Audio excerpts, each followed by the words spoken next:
Bismillah ar-Rahman ar-Rahim. This is going to be a Google Earth satellite tour of the day of October 7th, 2023 in Palestine, where the military for the army for Palestine, named Hamas, is going to do a rocket attack and ground invasion in basically throughout one morning time for about 6 hours, and do an incursion across the Great Wall of Gaza in Palestine into the Israeli occupied territories. So this would be a series followed by October 8th of 2023 in Palestine, in Gaza City, and the counterattacks. So this is one of the most important actors of our time. His name is Netanyahu, and this October 7th is fully involving him. This is my great grandfather, Leo Berkman. Leo is the German word for Assad. It's lion. And he was, in 1940, he was drafted by Adolf Hitler to serve for the German army, the Wehrmacht in Germany. And as you know, Adolf Hitler was responsible for the Holocaust of the German and the Polish people, and that he expanded his influence outwards. So this is my great-grandfather. He's a soldier of Hitler. And these videos that I'm going to make now are going to be very much directed to the soldiers of Netanyahu. So the story of Leo Berkman is that he had German blood. His father's fathers were German. His mother's mothers were German. And he had a business, interior decorating, that he inherited from his father. He had a beautiful German wife. He had a small son, also named Leo. And he was sent to a war. And he was sent out to Tunisia. And he was going to die in battle. But his commander gave him special orders to come back across the White Sea, the Mediterranean Sea, on a ship in 1941. And this saved his life. And then he was sent to the front lines in the Battle of France. And he may have died there because this was where the most intensive fighting was. But he was a tank instructor for the tanks, and he did not have to be in the firefight as much. So he was captured as a prisoner of war by the Americans, and he was sent to a prisoner of war camp for 2 years. And there he again painted, because he was a painter, and this ability, and here you can see him, he's painted himself with his paint board. And his ability for painting got him out of the prisoner of war camp early. So this is one of the paintings of Leo in a calendar, and this is a real oil painting, and it's the Nuremberg market. So this is the Nuremberg Square. It's the market in Nuremberg, Germany. And later, this is where the first ICC, International Criminal Court, will be taking the German leaders to try him for his war crimes and for this Holocaust of Europe. They will be taken here to be tried for their punishments, their sentences for genocides. And so he was a great painter. Leo was a painter. And all of this was taken away from him. He was take his paintbrush, give him a rifle, and send him up to the firefight, to the fireland. And so this is Netanyahu, and he has been in power in Israel since he was 20 years old. And the October 7th. So this is very essential to our current understanding of what's happening in Gaza, what happened on October 8th, and what happens afterwards, and to further characterize it. So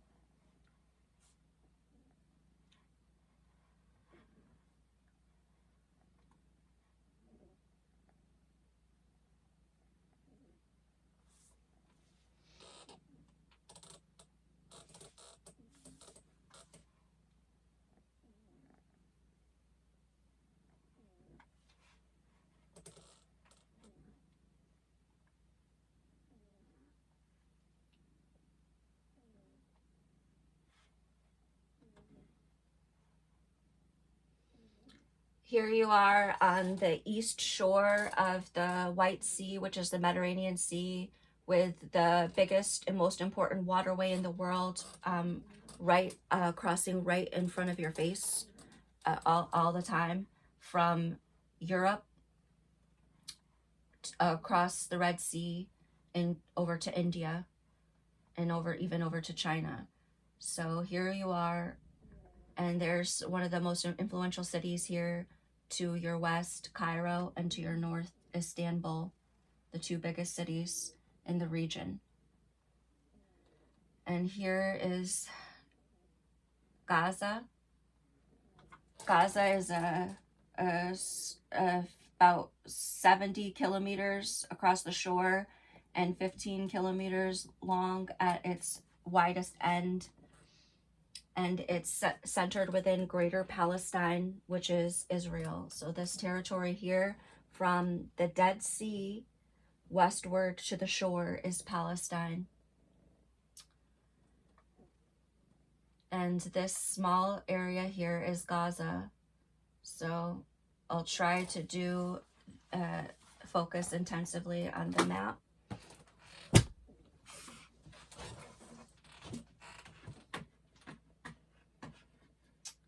So October 7th at 6 a.m., 5,000 rockets are going to be sent over the wall of Gaza. And in this same time, from what we understand, the radar was disabled on the wall by Russia, and that this allowed drones to be able to cross over the wall without getting a counterattack. And these drones were to GPS the radar stations all along the wall, all the watchtowers all along the wall, and they were supposed to bomb them in order to disable those radars. So they did focus here up in this northern area and here in this central area here between Nahal Oz and Nir Oz. This is where most of the rocket fire was centered. And the reason for that is that on October 7th, one of the explicit purposes is that the Israelis are conscripts to the army, and they must serve, and most of them all are drafted now because Israel is about under 10 million people, is the size of the country, and they have drafted like about 100,000 to 200,000 fighting force, and all of the people, men and women under 40 years old, are pretty much in the reserve status for Israel's defense forces. So they will be summoned to participate in the military. So anyone who stays in Israel will be forced to be part of Netanyahu's army. So on this one day, there was a rare event. It was going to be a big music festival, and it occurred in 2023 here at the shore of the Great White Sea. And it was named the Supernova Music Festival. And in that time, every Israeli from all around this area, and this area is very much populated. It's got Ashkelon and Netivot and maybe Yesha. So anywhere here, and even as far as people would drive straight from Ashdod, and they were driving from Tel Aviv. So Israeli young people from Tel Aviv were driving all the way down here to this music festival here between Be'eri and Reem. So this was a great event, and they were able to get maybe 4,000 Israeli people they all came to this great party, overnight party. It was to start at midnight, and it was to continue through the morning, throughout the day, and to 5 p.m. that day. So everybody came down to the party, and here in this field, here. So this is Gaza, this is Be'eri and Reem, and this is the only highway on this South Gaza that will take you from the border wall up into the south central Israel, is this highway here, Highway 242. So Highway 242 starts here at the border, outside of the city of Khan Yunis, here at the wall, and then you take Highway 242 up past Elum, and you come here to a forks in the road. If you to continue this way, you will come to Reem, and you will come to here where the music festival was. So 4,000 people are Israeli people are all going to come here to the music festival, coming from the north, Tel Aviv, and coming down in here. And oops,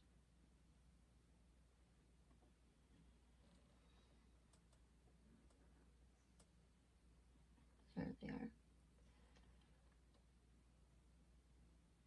And they will park along the highway here, and they will come up into this area here, off this little road here, and they will like park in this area here, and they will walk over here to where the stage is with the DJ and the music.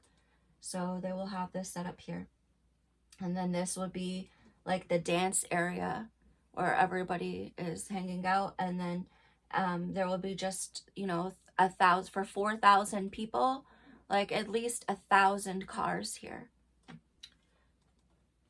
So at 6:30 at 6 o'clock in the morning,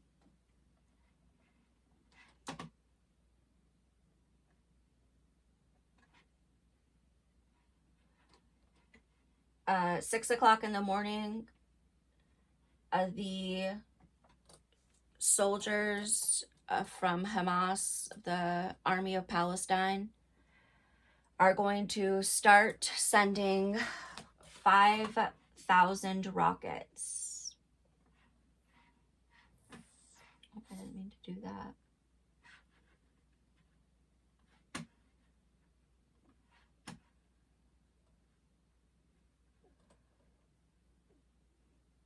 They will send 5,000 rockets over the wall, and they will focus it here towards the north and here towards the center. And at 6 o'clock in the morning, as all of these rockets are flying and the radar is disabled and there is bombing of all of the watchtowers, and the radar for the Great Wall of Gaza is being disabled, and there's bombs charges set inside the walls, and the walls are going to be punched open in several areas, and the Hamas army are going to come through. And here at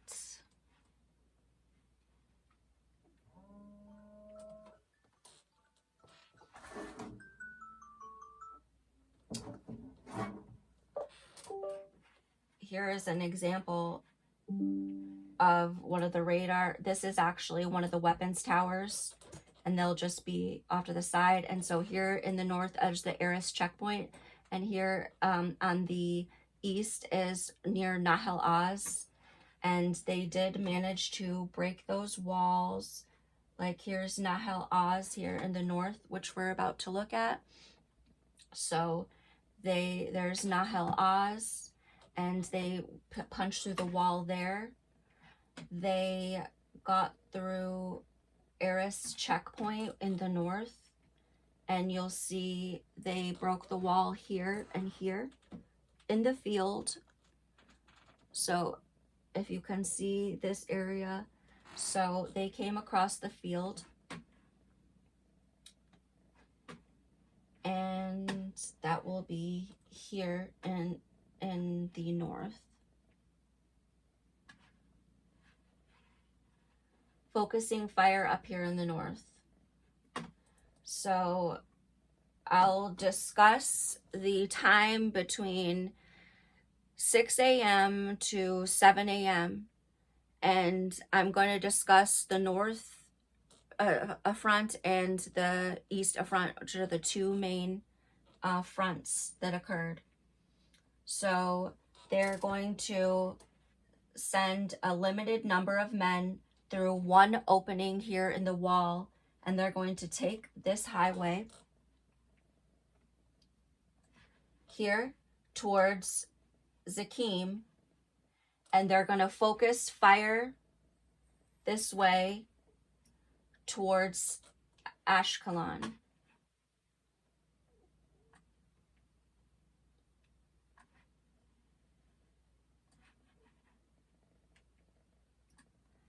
So here is the highway that we are trying to look at, and here is the military base Zakim, and here is the power station for all of Gaza, which is this is an electrical power station. It is hooked into the gas line, and the gas line is offshore. It uses the gasoline to feed the electrical power. So this station here, it's in the occupied Israeli territories under the control of the Netanyahu's army, and it is for Palestine Gaza Strip. So they have control over the electrical and gas supply of Gaza Strip. And so, and there is Ashkelon right behind it. So there's a big city of 130,000 people. Its name is Ashkelon, and it's the biggest city in this southern area. And behind it is Tel Aviv, which is 500,000 people, one of their biggest places. So Hamas, Army of Palestine, is going to focus fire towards the Zakim base, and there is going to be enough reinforcements in the area of Zakim that they are going to basically be able to stop any entry into the city of Zakim. They're going to stop it here at the corner, and there's going to be a big firefight here at the corners where they're trying to get in on this side. They're not going to be able to access it, but they are going to sustain rocket fire towards Ashkelon. And then they're going to try to enter from the side of the city, this side of the city, and they're going to be firefights there, and you will be able to see it.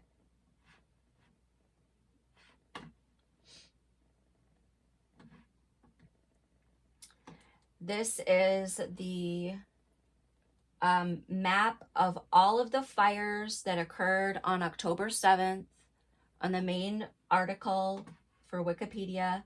And here is North Gaza. Here is the access road that I just told you about. Here at the access road, you can see that there is some fires. Some fires when they first access. So there's 2 fires here. It's not people that are burning. It's something big that's witnessed by the satellite. So the fires are here at the access road, and here. There's a fire over here. And as they continued towards Zakim, they were held up exactly as I said here on this side of the city.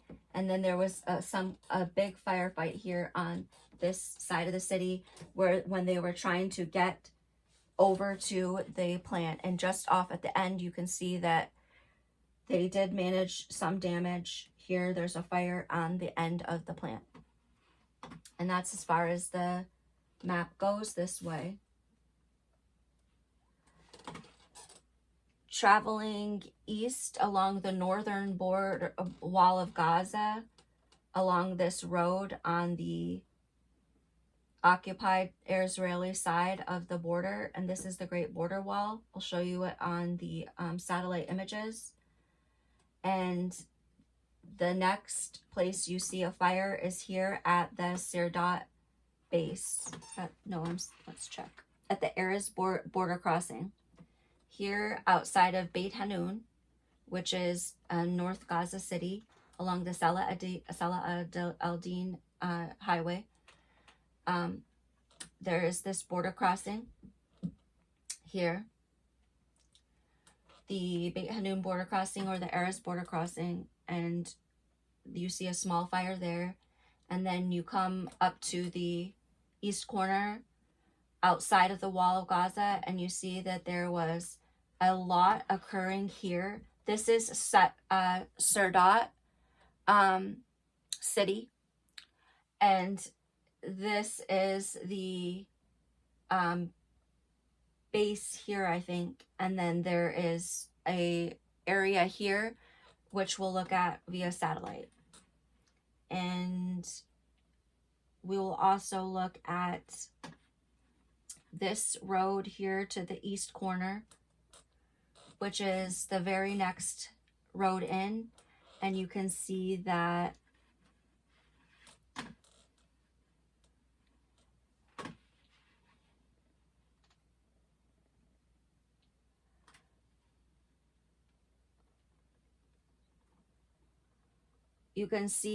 when they traveled up the road,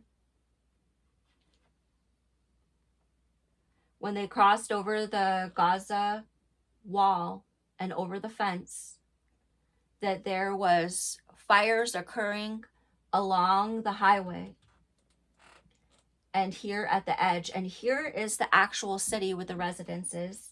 And there are some fires here on the back side where there's some buildings. There's some buildings here. And where the people live is here. So all of the small towns in Israel are kibbutz. And a kibbutz is a commune. It's a communist town where nobody owns the property and the government gives you the property, and everyone's job pays $5,000 in the month, and they don't have to pay for their home, for their electric, for their water, for anything. And their home is as big as his family. If he has 1 children, 2 children, 3 children, he gets a bigger home. And he gets, every 4 years, his job is changed, or her job is changed to a different job, but everybody gets the same money every month. So they have the freedom to use this amount of money to buy anything they want because they don't have bills. It's a communist township.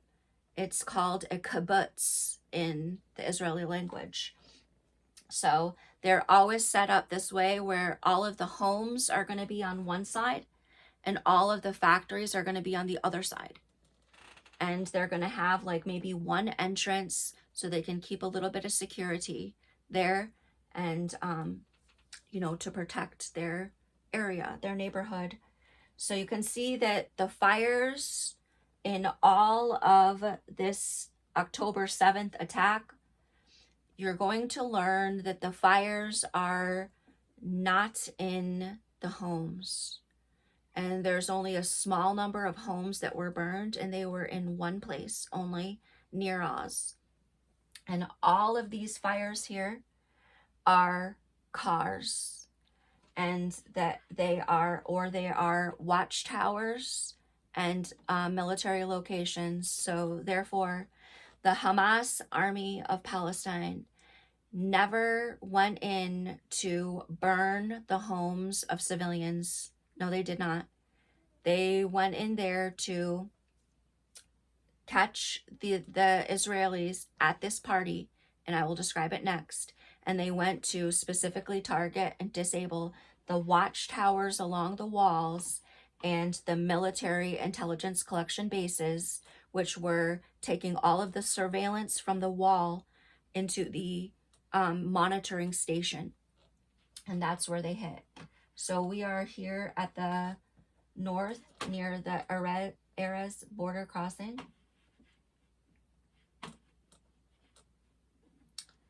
The Erez checkpoint.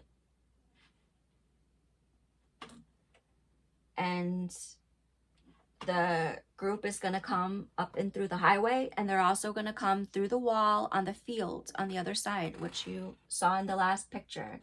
And here's a picture of the breach of the wall. And here's one of the surveillance towers. And here is the Hamas army walking through with only the rifles and RPGs. Grenades is the weapons that were used. They came in pickup trucks and on foot with automatic weapons and RPGs. And this is how the entire attack was done. So that is here at the Erez border crossing. You come from North Gaza. This is Gaza City, where 1 million of the 2 million Palestinian people live in Gaza Strip. And you come along the North Highway, across Salah al-Din Highway. You go through Beit Hanun and up the highway. And then you're going to breach the wall. You're going to start a firefight here towards the border stations. And then you're going to break the wall here, and here. Break this wall and come up around here at the base and hold the base for a few hours. Inside here is about 25 Israeli soldiers from the Israeli army, and they are 20-year-olds. And throughout this entire October 7th, it's going to be mostly 20-year-olds. That would be from 21 years old to 29 years old. 20-year-olds. This is all going to be about the Israeli Defense Forces, IDF, Netanyahu's army, 20-year-olds, Israeli 20-year-olds. And they're going to be here trying to hold up the base with a small amount of weapons that they have.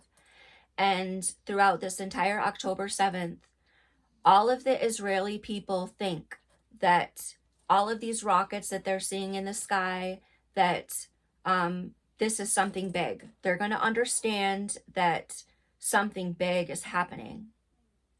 And in the first 10 minutes of this attack, there's going to be on social media a video 10 minutes long published by Hamas army's leader, Mohammed Dief.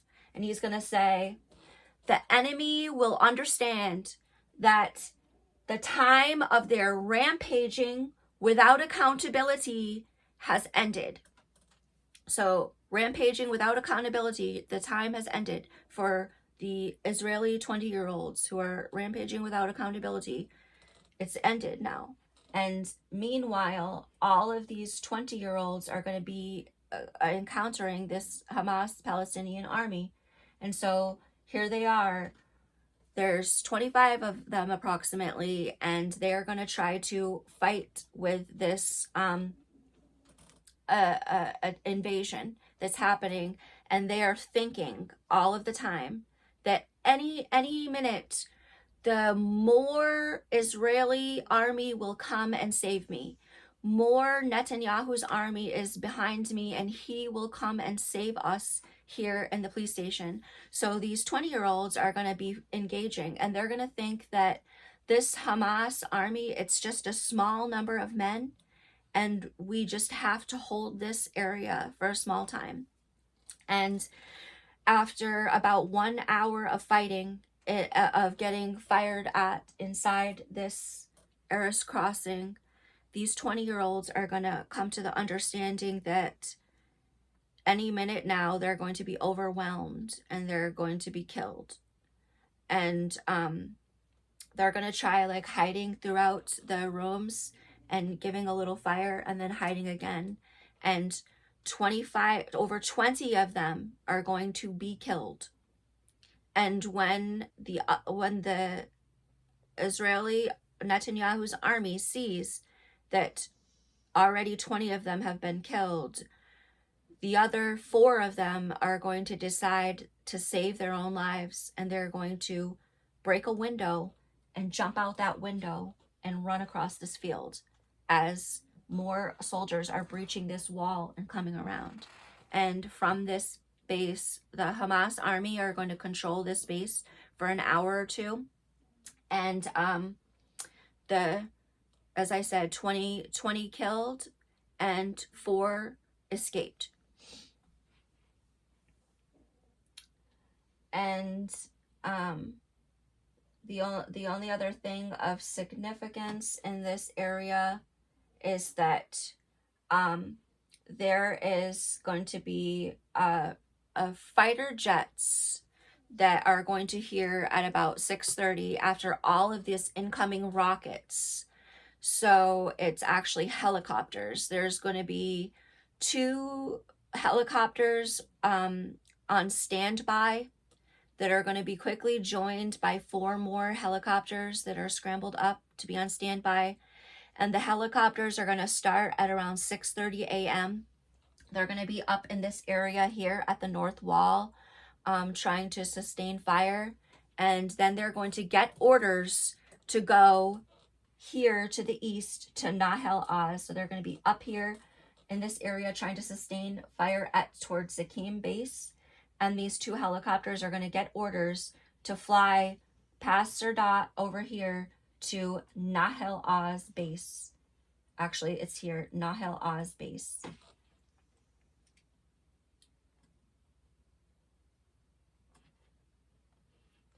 So now we're looking east at Gaza, and there was the police station, which we just discussed and toured.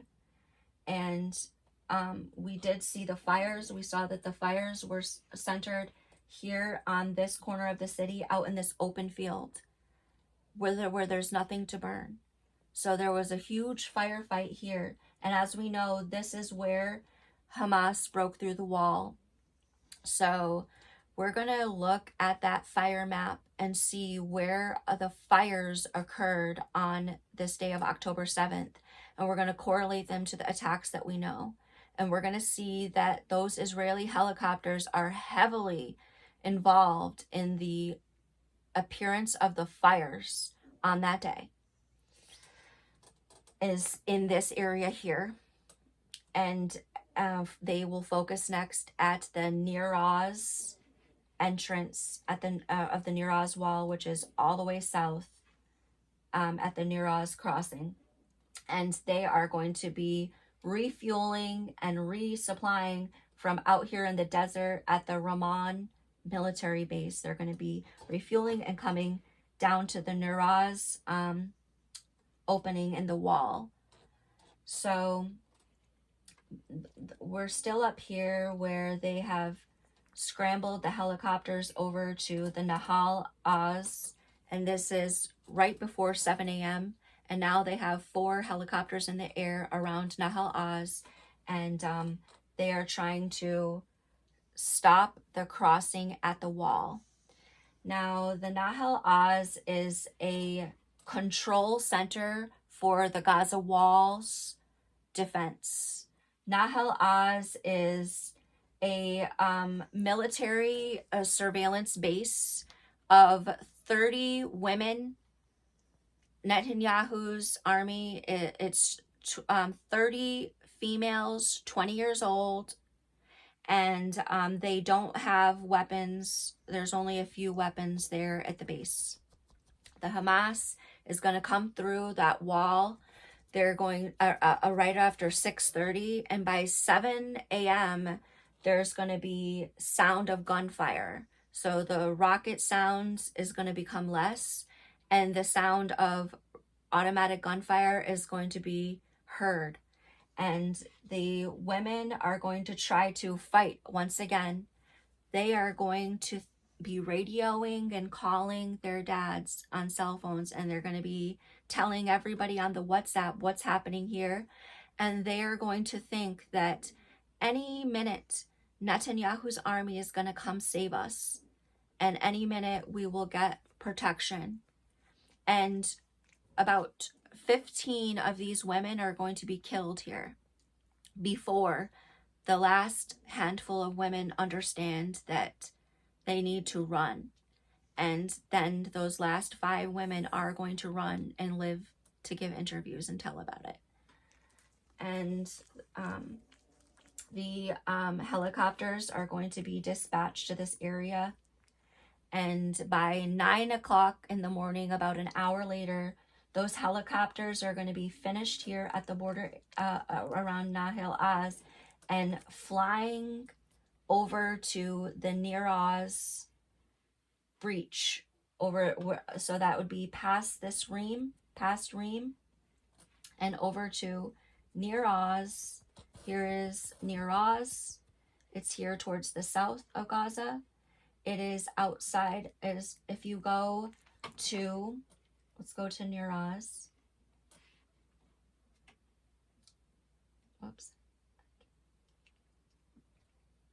If you go to Nir Oz and you look towards the ocean, you see there's a city very near you. It's Kirbat, and behind that is Khan Yunis. Let's turn this around to this way so you can see it. Well, it doesn't. Trying to focus Khan Yunis behind me there. So there's Khan Yunis, there's Kirbat, and here we are at Nir Oz. And so Nir Oz is going to be a large part of this story, where it's the 2 arms groups that go in, and there's gonna be a group focused specifically at Nir Oz. They're gonna cross here at the here actually. Whoops.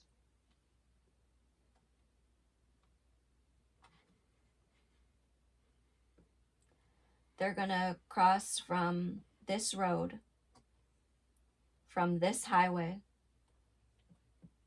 and then they're gonna come up this field into Nir Oz. And as we discussed before, all of the towns are set with their residences here, and then with the factories out on the other side. And they usually have one road leading in and one road leading out. And so this way connects out to Highway 242, where the other big event between Reem and Be'eri is occurring, which is that Nova Music Festival here. So, which we'll discuss next.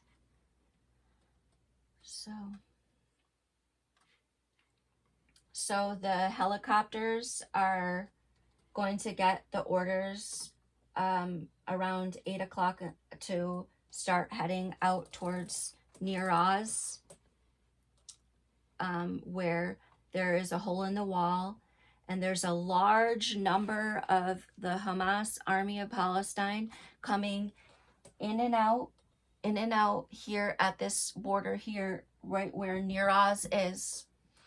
And I'm going to tell you what they were doing there in Nir Oz after we discuss the Reem Festival, or the Supernova Music Festival. So the helicopters are going to go down that way, and they are going to not ask Netanyahu for anything, because he's a good Netanyahu army man, and he's just going to do what he knows that he would want him to do, and he is going to open fire on everything that comes through the wall, in and out, every bit of traffic that's going in and out. And they're going to think, for the next several hours, shooting and shooting, they are going to think that they're making excellent progress. They have managed to kill 200 soldiers of Hamas here, coming in and out this border from the time of 8 o'clock in the morning to, for the next couple of hours. They're going to try to continue to refuel and dispatch from Ramon Air Base and come right to this Nir Oz. And that is because there is a big operation going on in Nir Oz, and that is the hostage taking. They will take half of the hostages from Nir Oz, specifically from the city of Nir Oz. It would be 100 hostages that they will take from here.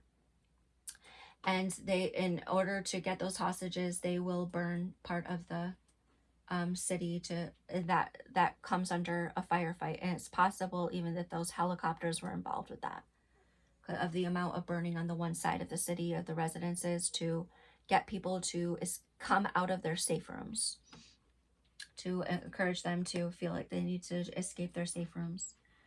So going back over towards Nahal Oz, there is a city here along the highway named Alumim, and there will be some of the Hamas army coming across the passing Nahal Oz, and they will reach to Alumim by 7:30 with gunfire, and they will go door to door in Alumim, and they will try to kill people there, but most everyone is going to be in his bomb shelter. So in every small town on this area of the border, there is bomb shelters in the city, and there's a bomb shelter inside your home. And the homes are given to you by the government. It's a communes. They're communes. And so they all have a safe room, and the safe room allows, if there's a rocket or a bomb, you go inside this room and you push down the handlebar, and then it will protect you from the bomb blast. So now they're going to hear the rockets from 6 to 6:30, and they're going to go inside their bomb shelters, understanding that something big is happening. And they're going to just wait for the Netanyahu's army to come save him, and lock the doors. And Hamas army is going to come driving into the city of Alumim at the same time that they're going to be driving up the back to Be'eri, the music festival, and Reem and Nahal Oz, all along the border wall. They're all going to reach the backside of these cities all around the same time, around 7 a.m.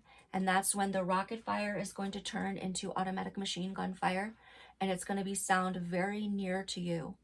And then that's when you're going to start having people coming through the streets into small groups. You will hear the Israeli people say again and again, 30 men came in. And they'll say again and again, 2 pickups, or some pickups and a motorcycle. So they will be riding, see if I have any pictures of Alumim. No, but we do have, they will just be coming a couple of men at a time. And on trucks, and some of them walking in and they will be on the, whoops, this is not going to show us. So on the small pickup trucks, and going through the neighborhoods. So the driver's going to stop. The men in the back, about 5 men of Hamas in the back, going to jump out with his rifle. He's going to run through. He's going to shoot anyone in the streets. And then usually every city is going to have like maybe 5 security who live there, and they're going to try to fire back and hide and fire and make a confusion, and the Hamas are going to not be able to get into the rooms, and many people are going to hold the door closed so that if anyone tries to open him from the outside, he cannot.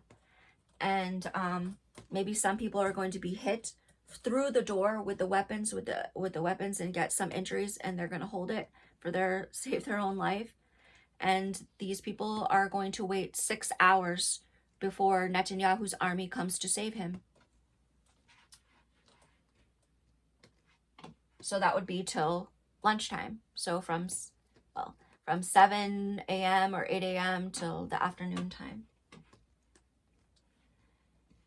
And as you can see now on Google Earth, there is some areas that have been covered up by Google Earth.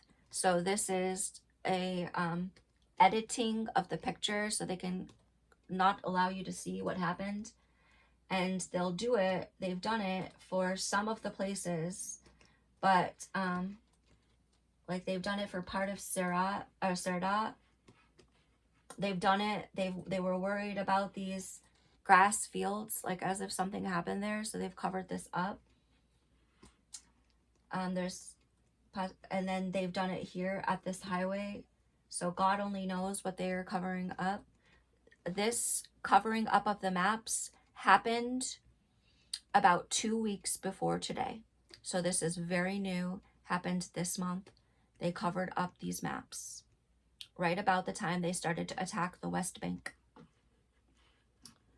As I was preparing to do the satellite tour for October 7th, I went from one day to the next that these maps were covered up. So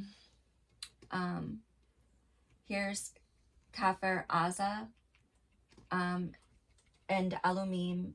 These were cities north of Nahal Oz, the intelligence center, and that's as far as the Hamas army traveled.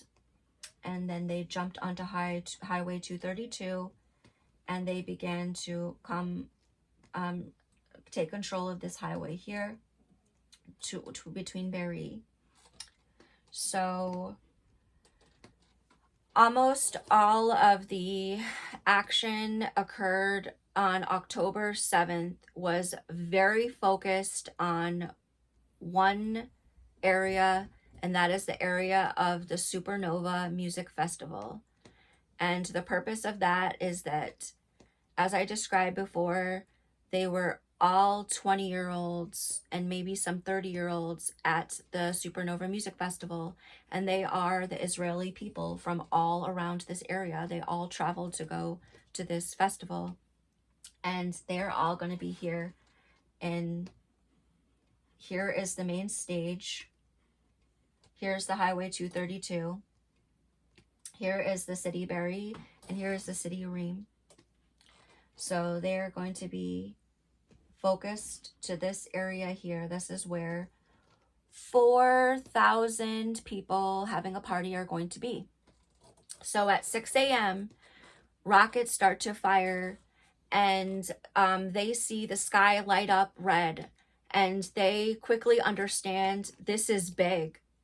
And they think that the Gaza wall, with all of its watchtowers and all of its remote controlled weapons towers, they think that they are protected, and they never think that there is any Hamas army crossing that wall. Never.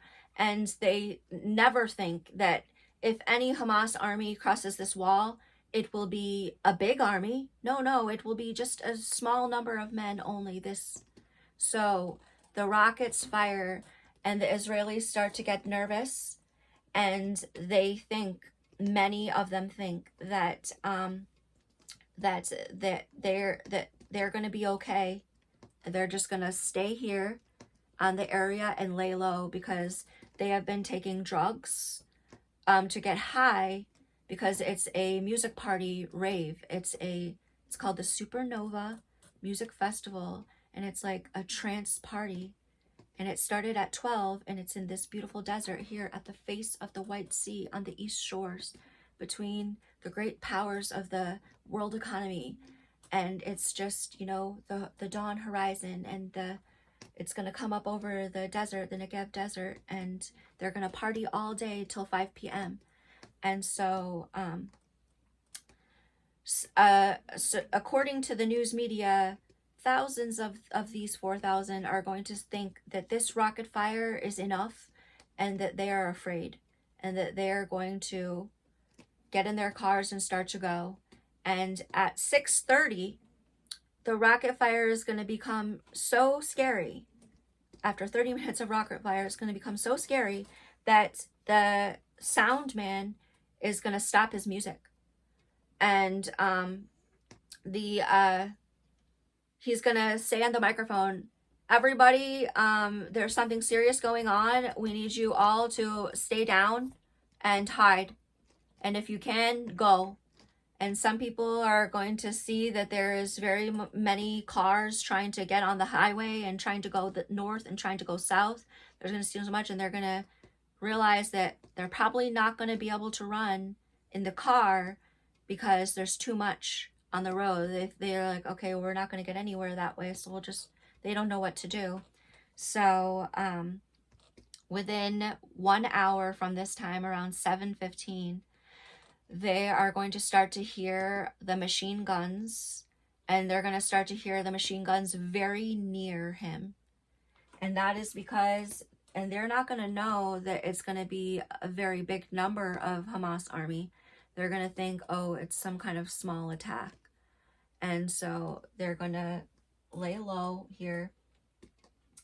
And as Hamas army starts to come through this field and come up to Reem and Be'eri, and then start to come in this way, they are going to start to attack the cars that are along this highway.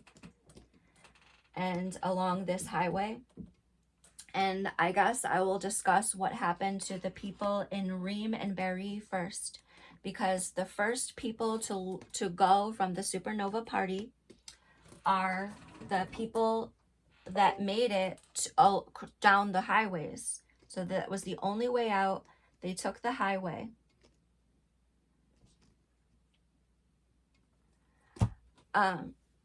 And they would have gone to Be'eri north. And so some of the people that got to Be'eri in the north, since they were looking to shelter, and this is what they were taught to do this. They were taught to go to the nearest bomb shelter. So their fathers, they would have called their fathers, told them what's happening. Their fathers would say, go to the nearest bomb shelter. So they would have drove down the highway. They would have been the first ones out the door, and they would have gone to the bomb shelter, and they would have hidden the bomb shelter. And outside the doors of the bomb shelter was a security guard from the city. So he is going to stand outside the door with his gun, and he's going to try and protect these people. And there's going to be so many people that there's going to be like 50 people in one small room, all back in there. And when the Hamas army comes into the city Be'eri, they're going to come up this highway. They're going to come right into these bomb shelters, right off the highway, right into these two bomb shelters, and they're going to start putting weapons fire into that bomb shelter, and then they're gonna walk away, and the people in the front are going to be killed, and then maybe not right away, And then an hour later, the Hamas army is going to check in the room again to see if anyone's still alive in there. And they're going to see that people are alive or people haven't died from where he was hurt. And they're going to shoot some more fire. And they're going to, Hamas is just going to stay right, Hamas army is going to stay right in this area and trying to go in here, maybe door to door, but they're going to be, you know, some security guards hiding behind things trying to stop him there. So they're going to stay up here at this bomb shelter and they're going to hold this highway. So they're going to, any cars that start to come here that came a little late, maybe at 7:30, are going to suddenly just get the RPG and they're just going to be hit on the highway with machine gun fire, or they're going to be hit with an RPG, or they're going to be killed along this highway. And anyone who lived from this attack is going to jump or move out of the car, and they're going to try to go into the grass or go into the trees or try to get away, now understanding that, wow, it's something bigger than we ever knew. I just tried to drive to the next city and wow, I'm being killed, and they're going to be trying to just understanding now, oh my gosh, I gotta get out of here any way I can. And so they're not going to be able to, no one else is going to be able to get into Beirut after that and hide in there. And everyone inside the bomb shelters is going to be killed after the machine gun comes in every hour trying to kill him. And the one bomb shelter will be totally killed. And then another bomb shelter will be killed. Everyone on the right side of the room and everyone in the front. And there will be 4 or 5 girls, 4 girls and 1 man in the back of this room in Beirut who will be under the bodies, and he will play dead. He will play dead for 5 hours. He will be hurting and all the time, crying, hurting. Every time the Hamas army goes out of the room, they will be calling their father, texting their father, I'm alive, and saying, is anyone coming to help us? And they will be praying every minute, please, Netanyahu's army, come save us. And no one will come for hours and hours. And the specific story about this, the survivors of this Beirut bomb shelter, is going to be that the father of one of the girls is going to come alone in a pickup truck of his own. And he's going to come in there about 1 p.m. after he knows that Netanyahu's army is coming through and is coming behind him, and the Hamas army is starting to fall away. The father is going to come alone just bravely, and he's going to try to save his daughter. He's going to come into the bomb shelter and say, hello, anyone alive? And they will be so afraid they cannot answer. So he's going to say his daughter's name, and this is going to make her stand up. And then the other kids, he's going to try to basically pull the kids out because the kids are under bodies. They cannot move. Their arms maybe are broken. They're maybe shot. And their legs cannot move. And they're going to need to be pulled out of there. And they will live to talk about it and walk around. They will walk again.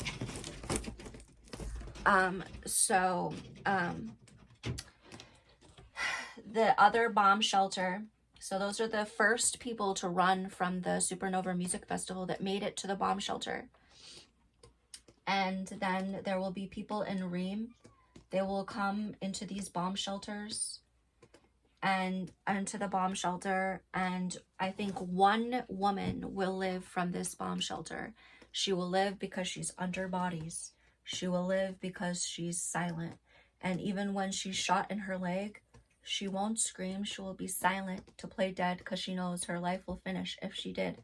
And she will live and to tell about it, how she waited for Netanyahu's army to save her.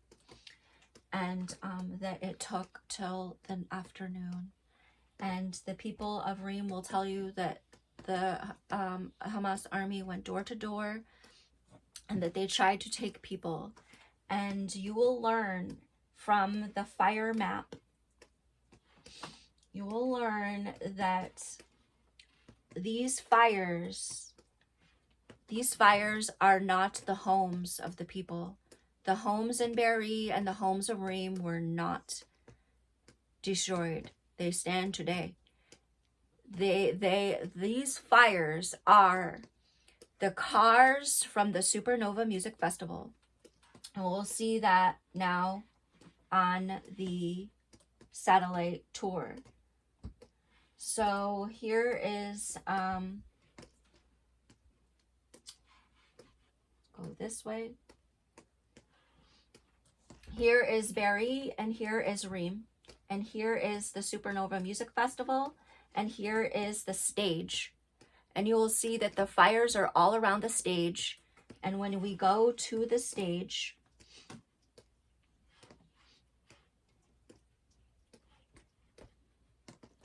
so it's a little after 7 a.m. at the Supernova Music Festival. And most of the people have gone of the 4,000. So we know there has to be at least maybe 1,500 people probably still there. And the reason why we know there's at least 1,000 people still at this Supernova Music Festival at 7 a.m., 1 hour later, is because it would be impossible to evacuate so quickly with all of this traffic. And that the number of people from the footage, based on the statistics of the people running across the fields, from the satellite images of the destruction here, all of these fires, which we're going to actually investigate, and we're going to learn that these fires are the cars from the Supernova Music Festival, and that these fires here out in the riverbed are the cars from the Supernova Music Festival out in the middle of the field, hiding in the riverbed. And these here outside of Be'eri, this is a riverbed. There's no buildings there in the riverbed. This is where the Supernova Music Festival people drove to with their cars at the last minute. They all started to understand that they were going to need to run from this area. They're going to drive across this way. They're going to hide in this area here where they're going to be killed. And you can see these are the cars on fire here, here. And they're going to run across the field this way where they're going to be all killed here and out here on the side of the city. So this is not the city on fire. This is cars on fire. There was another, that's one of the main coves. There's another main cove area where you'll see, oh, over here. They even made it all the way across here. And there was a major situation down here in the, where people were trying to take cover, and they were bombarded and set on fire. So people tried to take cover here. So now we're going to go look at this event on a Google Earth satellite tour of where exactly were those fires. Where are those fires at? What happened here?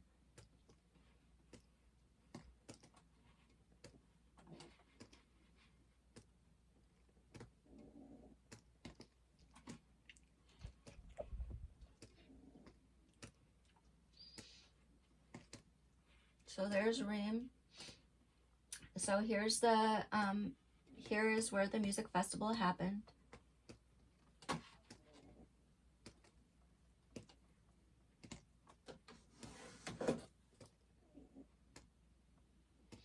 Turn it around this way.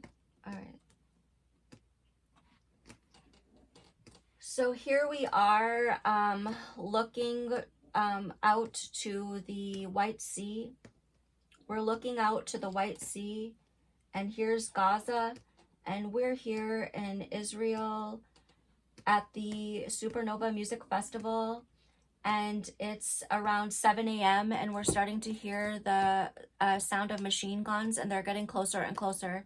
And the people who had left the party and tried to run to the two cities along the highway start to get attacked in their cars.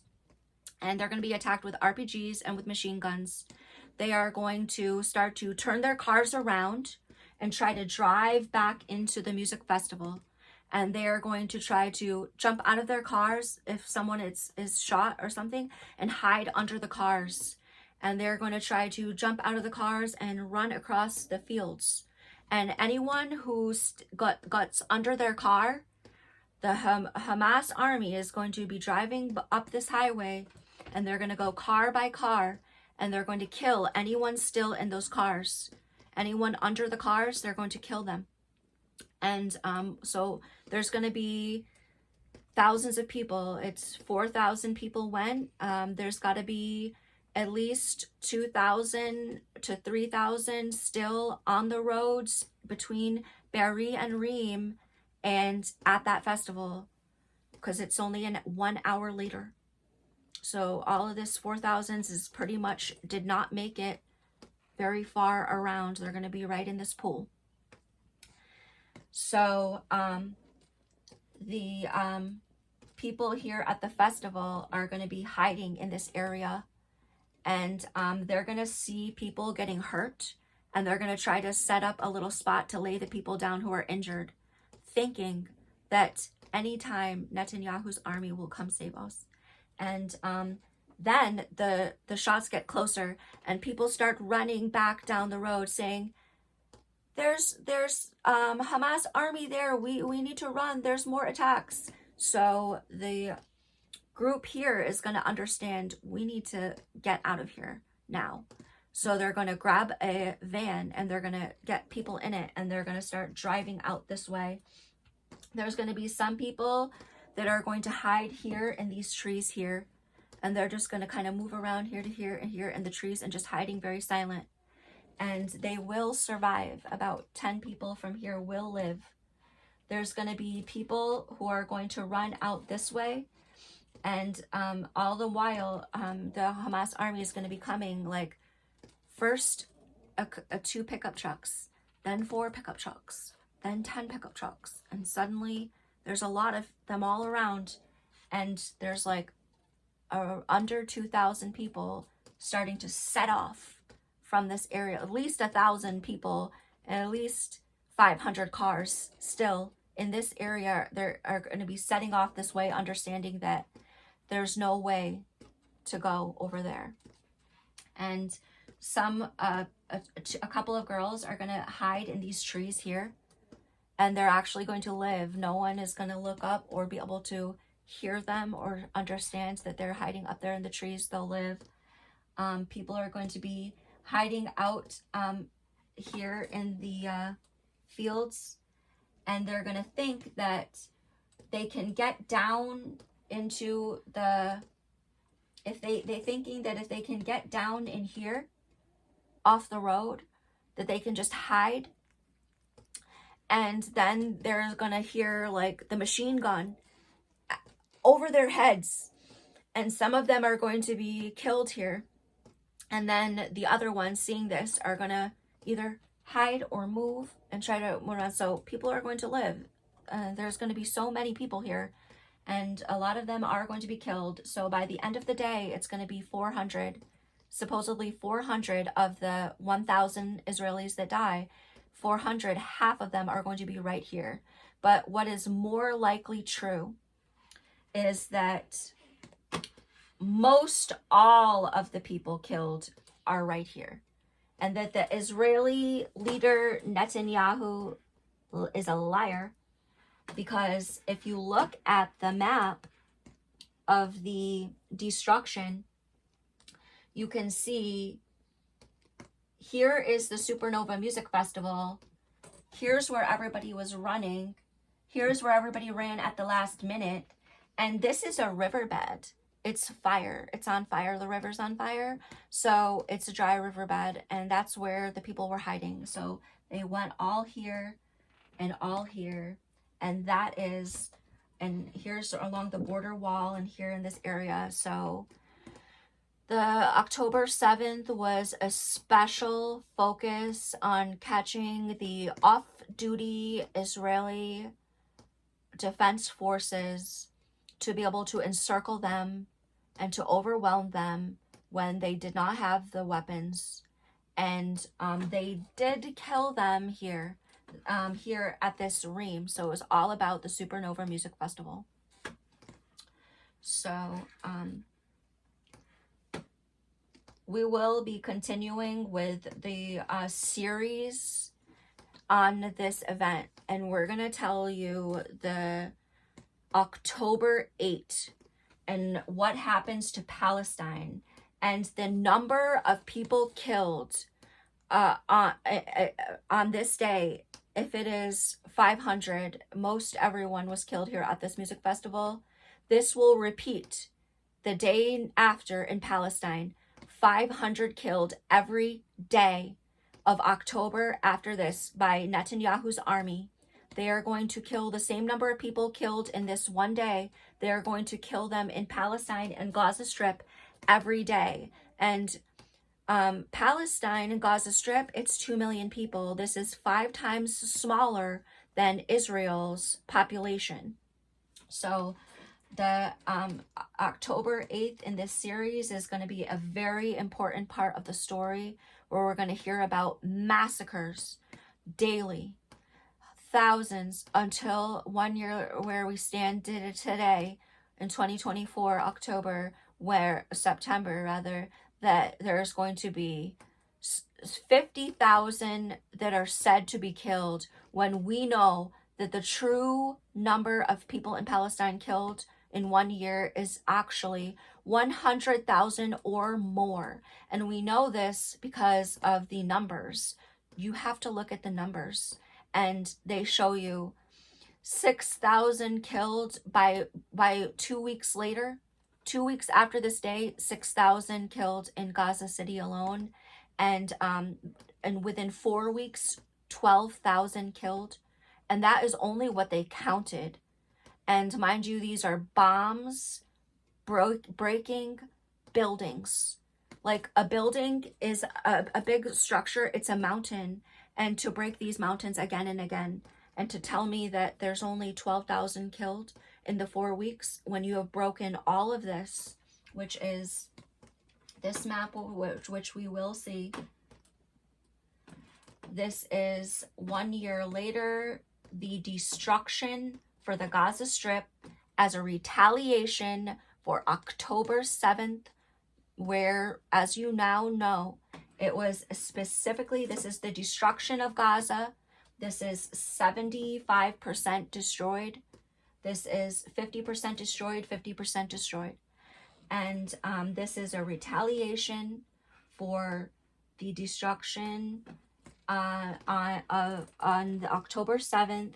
And now you know it's specifically targeted the Supernova Music Festival to catch them off duty. And that, as I told you, some of the stories, they were hiding throughout here. And we'll lastly look at that map. So here from the music festival, rather, once again,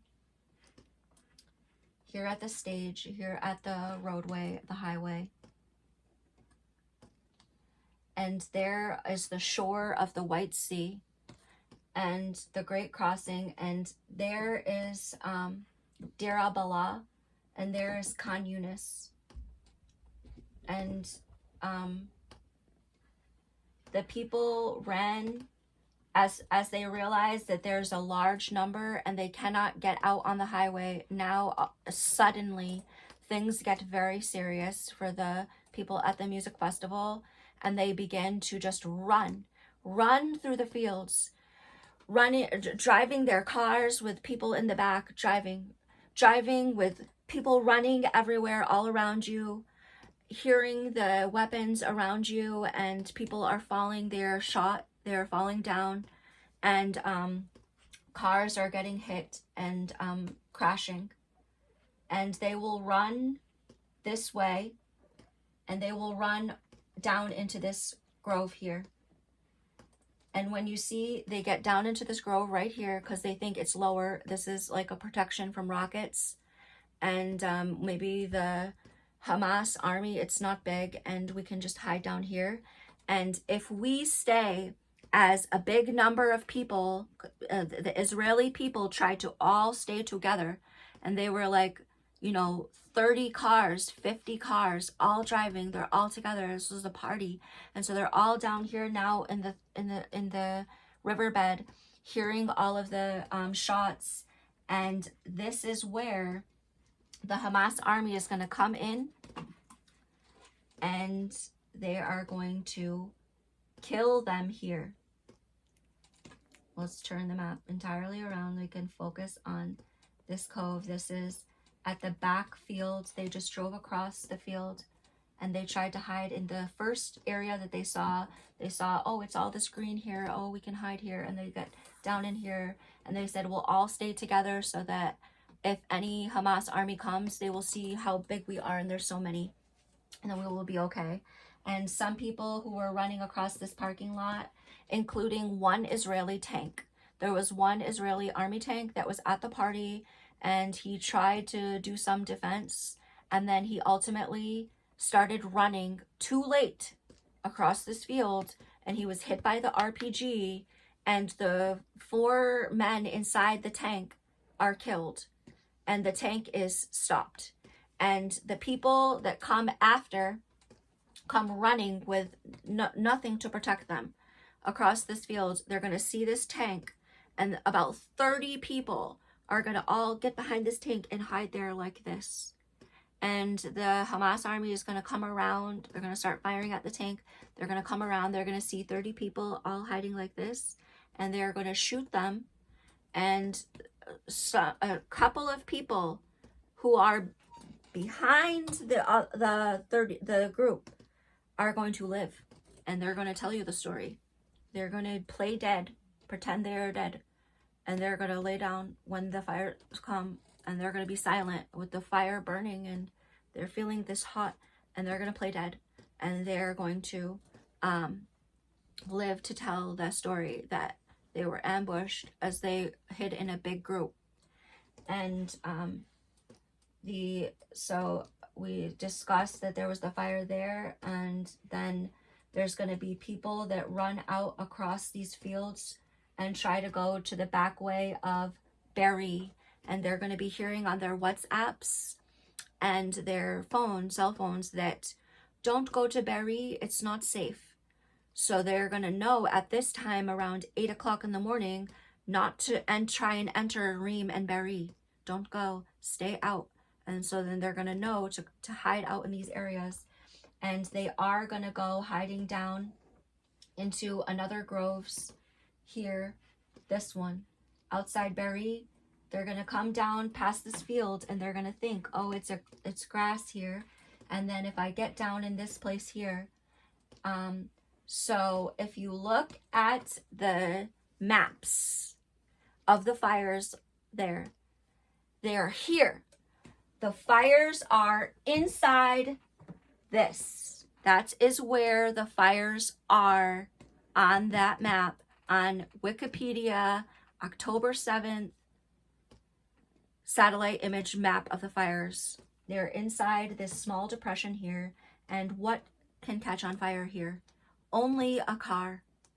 So they all came here in groups where they were killed. So the number 500 out of the 1,000 killed on this day, and knowing that this was the focus, the number 500, it's too small. It's not true. It's a total lie. There was almost everyone killed had to have been here, because the last story, and oh, this is the last place. So they were up here in the grove up outside here, and some of them traveled that grove down this way. And you saw on the fire maps all along down here, massive fires, massive fires, massive fires, and massive fires. And what is this? Well, it's a riverbed. It's actually a riverbed. So this is the true story It's a riverbed. This is the Supernova Music Festival. Cars catching on fire in the riverbed because they ran. This is what is put on fire on October 7th, not the homes.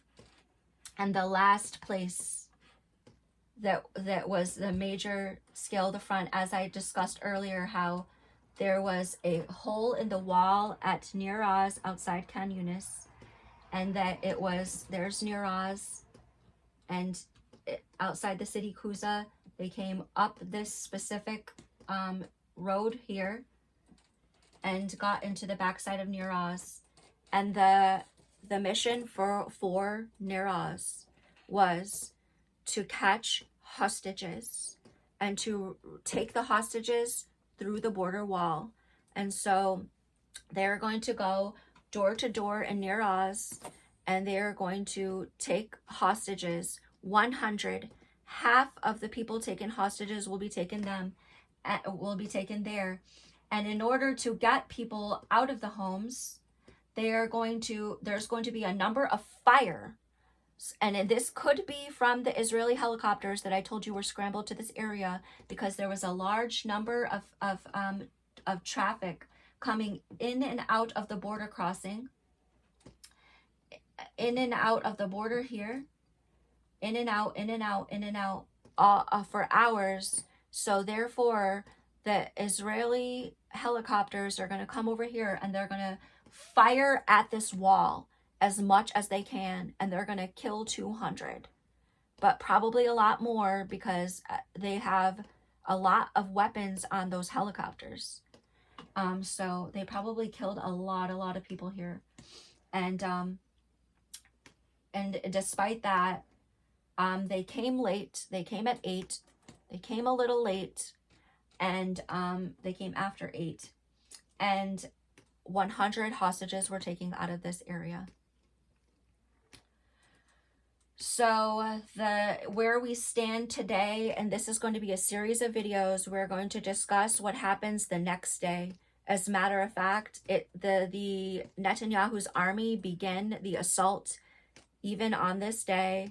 By the afternoon time and all through the night, they kill thousands of people. Netanyahu's army on October 7th of 2023 will kill thousands of people this afternoon as a retaliation for the morning time attack.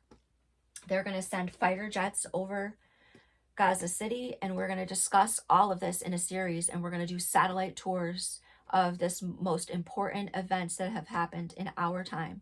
It's part of World War III.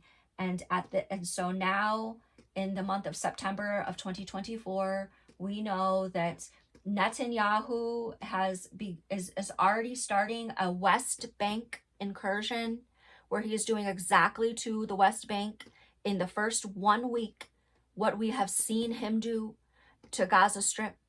And we know how he operates now, is quickly and violently and genocidal, and that he is getting all of his bombs from an American president who is exactly as that communist dictator Mao of China in 1950 got the support of the American president.